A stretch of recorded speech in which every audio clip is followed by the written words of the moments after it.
Olá, meus amigos. Mais uma vez aqui o professor Valber Bobran. Hoje é dia 12 de abril de 2023, exatamente às 9h02. Eu vou falar hoje sobre uma questão que foi encaminhada via grupo de WhatsApp por um aluno do primeiro ano do curso integrado de Química do campus Belém, do IFPA, baseado nas minhas aulas, baseado nos meus materiais. Ele pergunta: o que faz com que uma teoria seja conhecimento?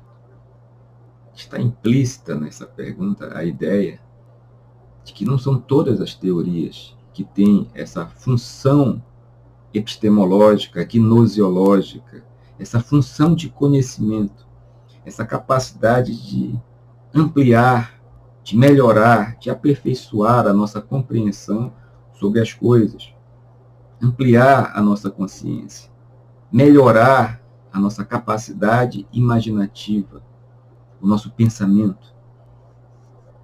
Por quê? Porque para que nós possamos, e é isso que nos diferencia dos outros animais, por incrível que pareça, é o fato de que nós somos capazes de conhecimento.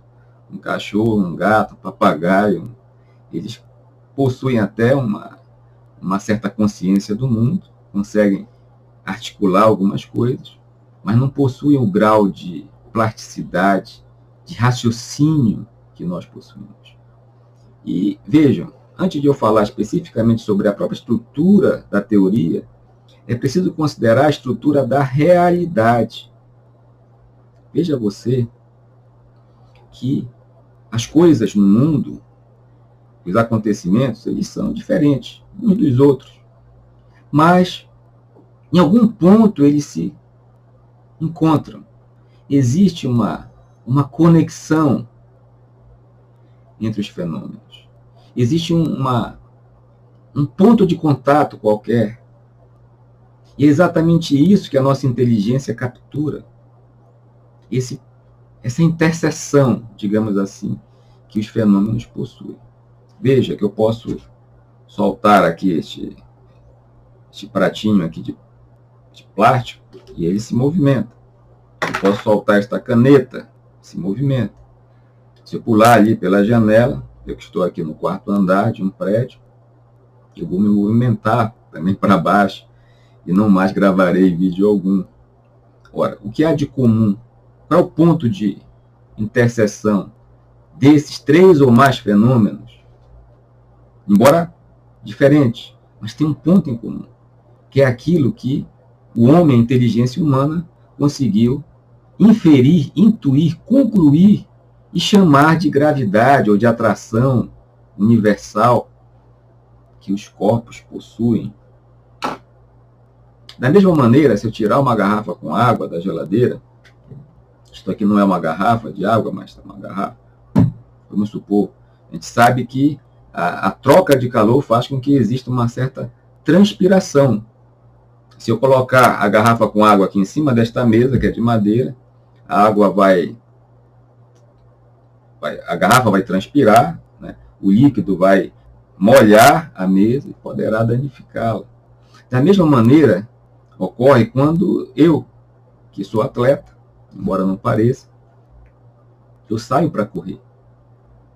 Eu corro aí mais ou menos uns 40 minutos, pouco mais de 5.000 metros, e o meu corpo também ele transpira, ele libera um líquido.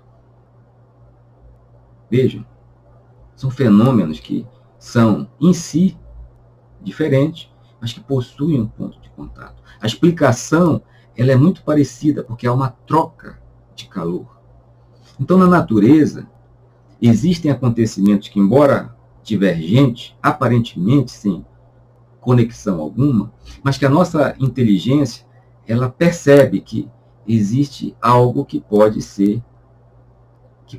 ligar esses fatos. E é por isso que nós somos capazes de conhecimento, porque os conhecimentos eles decorrem exatamente dessa ligação. Vejam, como é que funciona uma redação de Enem, uma redação científica, uma redação filosófica? Elas têm a mesma estrutura. Primeiro a gente diz o que vai abordar, delimita o assunto, que a gente chama de introdução. Depois a gente vai para um desenvolvimento, para um campo explicativo, analítico, lógico, e é exatamente nesse momento da teoria epistemológica, gnoseológica, na teoria que gera conhecimento, é que nós pegamos duas ou mais teorias, dois ou mais fenômenos, estabelecemos um contato, um cruzamento. Assim como ocorre na natureza. A gente faz com as ideias, teoricamente. E desse cruzamento, lógico, a gente tira uma conclusão. Veja, a própria lógica já tem essa forma de produção de conhecimento. A lógica formal aristotélica. Se nós pegarmos, por exemplo, como é que funciona a lógica formal? Nós temos uma premissa maior, uma premissa menor e uma conclusão. Mas, o que liga a primeira premissa à segunda? É um termo médio. É uma palavra, é um conceito que liga as duas. Então, as ideias precisam ter um ponto de contato para que se possa tirar uma conclusão, chegar a uma conclusão. Vou dar um exemplo. Um silogismo clássico. Todo homem é mortal, Sócrates é homem, logo Sócrates é mortal. É um raciocínio. Qual é o termo médio? É a palavra homem, que está na primeira e na segunda premissa. Ora, então existe um ponto de contato. E é justamente por isso que todos os conhecimentos, eles precisam de duas ou mais ideias para que tenham essa possibilidade de conexão, para que nós possamos tirar uma conclusão. Você pode ver que nos artigos científicos, nas teses, nos tratados filosóficos, existe obrigatoriamente uma bibliografia, que são as fontes. Não é possível desenvolver uma tese científica sem ter, no mínimo, na pior das hipóteses, pelo menos duas teorias. Teorias que, de alguma forma, se conectem, se relacionem, que tenham mais ou menos esse termo médio do raciocínio, do silogismo aristotélico. Da mesma forma, numa redação, a organização do certame coloca 2 textos ali. Ora, o aluno vai usar esse texto ou não? Vai depender. Se aquilo que ele delimitou na introdução, a forma como ele vai abordar aquela temática, se aquele texto que foi apresentado, ele tem a possibilidade de utilizar, se vai fazer sentido, se vai se relacionar com outro texto que o aluno tem. Obviamente que ele não pode usar apenas esses textos, que são apresentados pela organização do certame, mas ele pega uma outra ideia e estabelece essa conexão. É esse conflito que gera uma compreensão, que gera o alargamento da consciência, a ampliação da nossa imaginação. Isso não acontece na arte, isso não acontece na religião, isso não acontece no mito. Eu me refiro à própria teoria. A própria forma como a arte, por exemplo, se apresenta. Se nós pegarmos um romance, uma novela, uma biografia, é uma mera descrição de acontecimentos, de fatos, que se sucedem no tempo, começam num determinado momento e terminam em outro. Mas nós não temos essa articulação, esse conflito, esse contato, que é dialético, analítico e lógico, que faz parte da própria estrutura do conhecimento. Você pode ver que, é claro que eu posso pegar uma novela, ou um trecho de uma novela, uma cena de uma novela, e fazer essa articulação. E pegar uma ideia que esteja fora da novela, estabelecer esse ponto de contato e tirar uma conclusão. Nesse momento, nós estamos, portanto, caminhando para a forma de um conhecimento. Por quê? Porque esse conflito dialético, analítico, faz com que nós tenhamos uma ampliação da nossa compreensão sobre aquela temática, sobre aquele objeto. Mas a simples narrativa não gera conhecimento. E é por isso que a arte em si, a religião em si, o mito em si, não promovem, não alargam a nossa compreensão dos fenômenos, dos fatos, dos objetos, da realidade. Ora, então fica claro, penso eu, que os conhecimentos que são filosofia, ciência e senso comum, vou falar depois sobre eles especificamente, este vídeo é apenas para mostrar essa diferença, falar apenas no sentido mais amplo, né, da ideia de conhecimento, depois a gente fala sobre cada um, mas há uma coisa aqui que é comum a eles, há um ponto de contato da ciência, da filosofia e do senso comum. E qual é o ponto de contato? É o fato de que eles possuem a mesma estrutura. Veja, o nosso pensamento sempre procura esse ponto de contato, essa interseção, essa relação entre as coisas.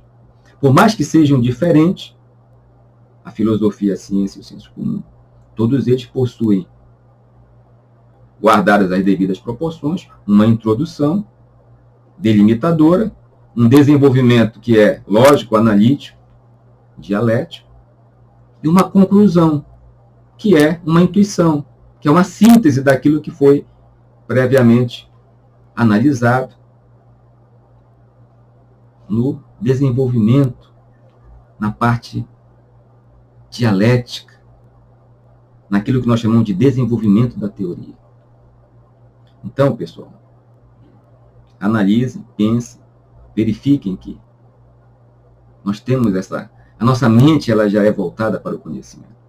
A gente está sempre procurando encontrar conexões em coisas que aparentemente não possuem qualquer conexão. E é por isso que às vezes a gente produz ideias totalmente equivocadas. A gente relaciona coisas que não fazem sentido. É claro que no campo da ciência e da filosofia a gente procura relacionar coisas que possam gerar uma conclusão válida. Não entrei no mérito de conclusões que sejam absurdas. Claro que o homem consegue estabelecer conclusões absurdas.